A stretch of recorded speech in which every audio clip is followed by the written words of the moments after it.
lauksaimniecībā ir ļoti liels iespējas veidot arī oglekļa piesaisti. Un tie ir dažādi šķiedraugi un citi, teiksim, šie tehniskās kultūras, kuras aiziet ilglietojamos materiālos. Piemēram, tas pats jautājums par kaņepēm. Kaņepes piesaista 4 reiz vairāk oglekļa vidēji nekā meži. Ja? Tur atkal var strīdēties par procentiem, bet kaņepes ir daudz efektīvāks oglekļa piesaistes veids.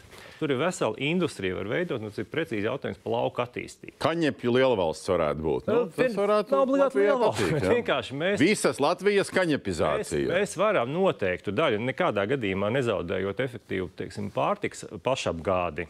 Šeit atkal nerunāju par eksportu speciāli, bet pašapgādi. Mēs varam vienu daļu atstāt šādai, teiksim, saimniekošanai. Mans iespējas ir, ka primārais lauksaimnieku lobija darbības mērķis ir, mums šobrīd ir ok, būtu labi, ja būtu labāk, bet neaiztiekiet mūs, jo tas, un ar savām kaņepēm sēžat Latvijas bankā. Tāpēc, ka tas viss, protams, ir jauns, tas ir jāapgūst un tas ir sarežģīti. Manuprāt, ka visa atbilde ir tajā, ka vienkārši nav galā šī produkcija tā noiet.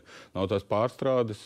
Varbūt, un šo jaudu neviens nezina, kā attīstīt. Vajag, teiksim, radīt to situāciju, lai tam zemes īpašniekam būtu saimnieciskā interese to darīt. Un mēs vairāk neko nevaram radīt, lai viņam būtu lielāka interese. Mēs vairāk neko izdarīt nevaram.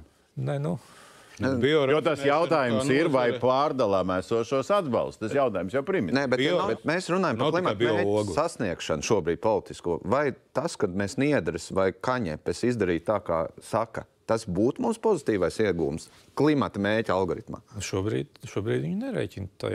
Reku ir tas spilgtais piemērs.